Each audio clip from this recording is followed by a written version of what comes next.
Hello, good morning guys. Kasabong Luzon Visit Mindanao sa aking mga followers, sa aking mga viewers, lalo na sa aking subscriber dito sa aking channel, sa aking YouTube Kalyaw Kasabong TV.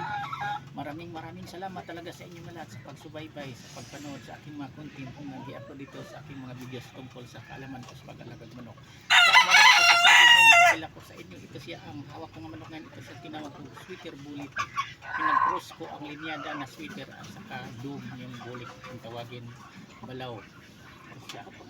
Pagpasensya nyo pala, marunong kasi maulan kahapon, maputik yung pagsanay ko nga sa paa niya na maliit na kinalios pa niya, maputik din. Mamaya ko tapos siya linisin, paliguan ko siya ng wash out shampoo dahil akong nagmay-ari, gumagamit ako ng shampoo, yung manok ko rin, gagamitan ko rin yan shampoo nga shampoo nga pang manok siya. Dito sa pag-alagang manok pala, masabi ko lang sa inyo, mabaguhan pala, alalay lang, huwag nating gawin paliwanag ko lagi sa inyo, ulit-ulitin ko to sa inyo para sa aking manonood dito sa aking channel, kasi walang yung mayaman dito sa sabong. Sa totoo lang, ang dating mayaman na yan, milyonaryo na pinanganak yan, mayaman na yan dahil ang hinunod niya, ang mga magulang niya talagang mga big time mayaman yun, milyonaryo. Pero ang dami din, tandaan din natin, ang dami din na mayaman na nagkulak dahil lang ginawang bisyo ang sabong. Kasi hindi lang ako nag-advise sa inyo dito sa social media na nagpupuntin, pati ang big time din na malaking breeders ngayon na panood ko rin ang content niya doon sa TikTok na walang yung mayaman talaga na sabong.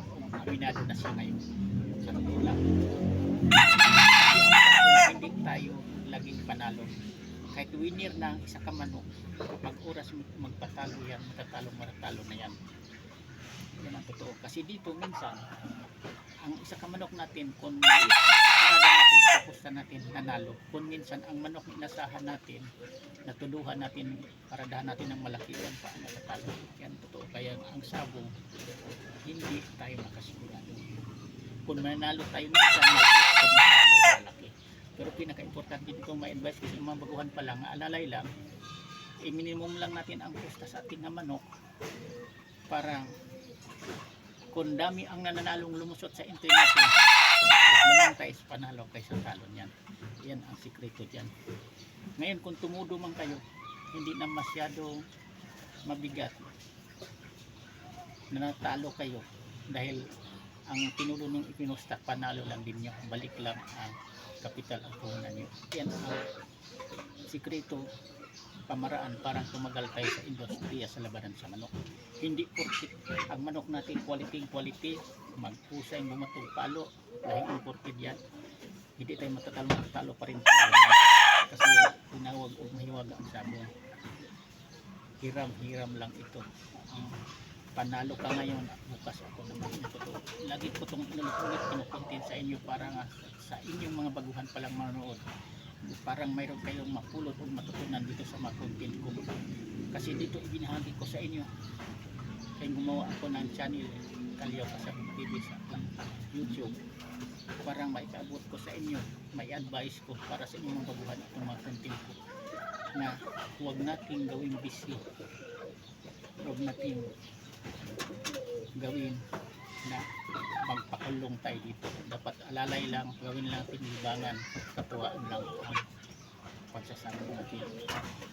Ayan ang may advice ko. Ayan pa lang payo, advice bilang magumanap ng sasabong. Katuwanan yan dahil dito sa sabong, hindi tayo tatagal dito sa larangan sa sabong kapag hindi tayo marunong magdala. Yan, tandaan mo. Kailangan dito matalino tayong mag-isip kung paano tayo tumagal sa sabong.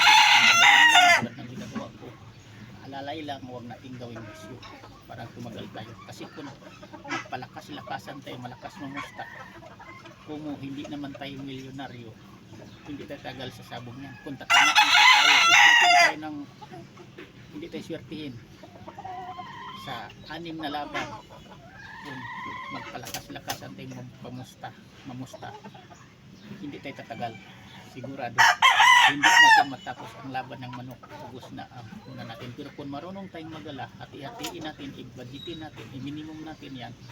Kung mayroong lumusot man, kung gusto nyo kapuradan nyo ang laban, doonan nyo idubli pagpusta para nga matuloy ang lahat na laban ng mga increment.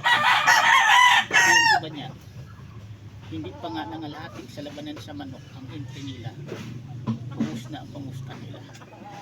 Yan, kumukuha na lang yan, kakausapin lang niya makila magsasako nga paradahan lang ang manok dahil talo na po, ubos na ako.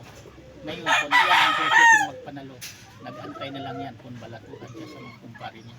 Pero sa manok niya yun, kasi hindi niya binabudget kung ilan ang laban niya, dapat minimum lang ipaparada niya.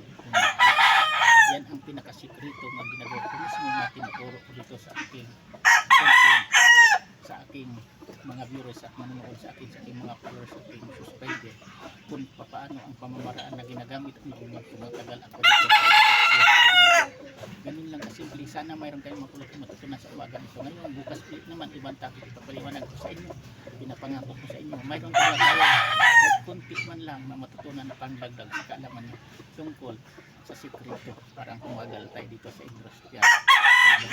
Yan lang, thank you ulit sa pagpanood mo kayo.